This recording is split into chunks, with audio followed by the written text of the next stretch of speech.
are the 5 solid reasons why you have to quit watching football, and why football is part of maybe addiction. And if only you want to be at a peak in life, that's to become someone successful in life in the future, then these are the reasons why you have to quit football very early, or like after getting to know this, you have to quit of watching football, or you have to reduce the time that you used to watch football and other stuffs. Without wasting much time, let's go into the steps.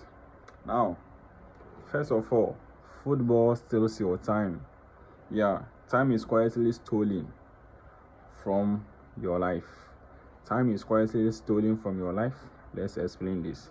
You see, watching of football is some kind of something that they set the time for you, and they tell you the time you should be there, or you should be present there to watch the football. You don't get to set time for yourself. That means football is really controlling you, because they will tell you that by 7 p.m. the football is starting, and 7 p.m. you doing something beneficial for yourself, maybe you learning skills, or you reading, or you doing workouts or something like that, all you are going to leave them and go and watch football just because it gives you this kind of joy. But not knowing time is stealing from you, like it steals your time. You don't get to use your time wisely. Now it controls you, how you should regulate or how you should live your life, because anytime or any time that they are watching football, they are playing football, by 7 o'clock you should leave whatever that you are doing and go and watch football. And that's how football has become addictive to our youth, whereby it steals their time, making our youth to become unproductive in terms of their jobs or other stuffs.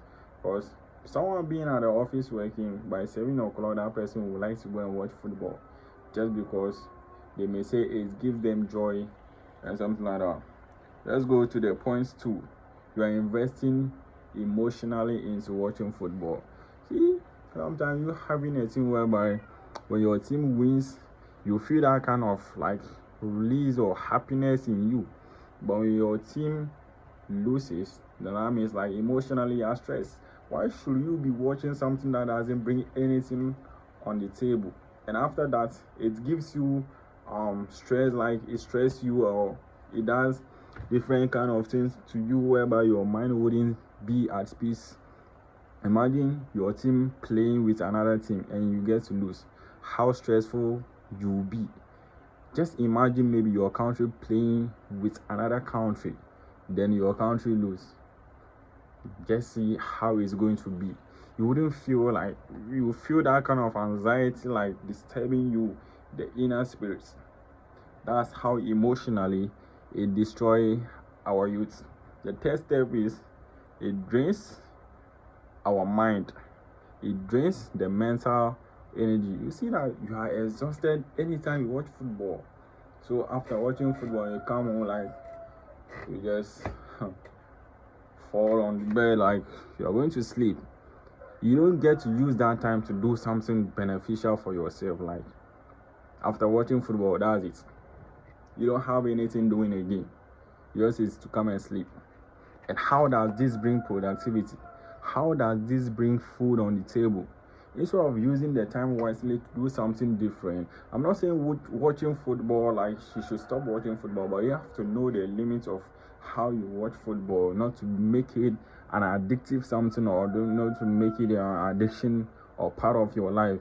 Because if only you want to become someone successful or someone really successful in life, and that means you have to quit watching football immediately after listening to these steps. And that is my advice to you.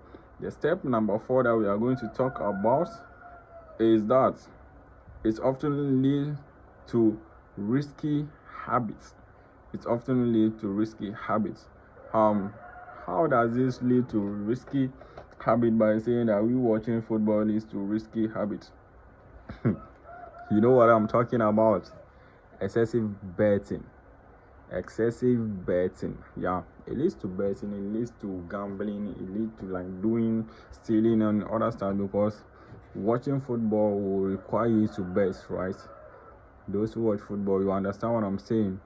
It leads you to gamble, and anytime you don't have money to gamble or bet, and there is match ongoing, you are like willing to do anything or everything like to make sure that you get the money to go and bet or gamble. And that's how it leads to this kind of situation. You have to make sure that you stop watching football as soon as possible. Even maybe you may not stop watching football, but reduce the limit of you watching football if you want to become successful, or if you don't want football to control, because those people who are playing for the clubs and the managers, the team coaches and other stuff, so they are gaining something, they are benefiting from that. But yours is to come and shout, bet, and ruin your life and go away. That's how you are doing yourself. Like, that's how you are destroying your life bit slowly by slowly. And the fifth one is that it creates a false sense of achievement. It feels like you have achieved something in life when your team wins. You don't achieve anything, right? Because when your team wins, it's like you are very excited and very happy that my team has won, so that means like you have achieved something. But in an actual reality, emptiness. It doesn't bring anything. It doesn't give you money. It doesn't give you anything. Like, it doesn't provide anything in your life. What it provides is just a seconds or a minute of happiness, and after that, that's all. It does not do anything to your life again. And this is why you should stop watching football. These are the 5 solid reasons why I may recommend to you that you have to stop watching football, as someone or as a youth who is now growing up to become someone successful in life. You that you are watching football and you that you are watching me, it's not too late for you to stop watching football. You could have used that kind of time that you are using to watch the football 1 hour or 2 hours, do something beneficial for your life. Use it for reading, working out, and learning skills. Do anything. But excessive watching of football, it doesn't bring anything on the table. Do things that is going to bring something on the table.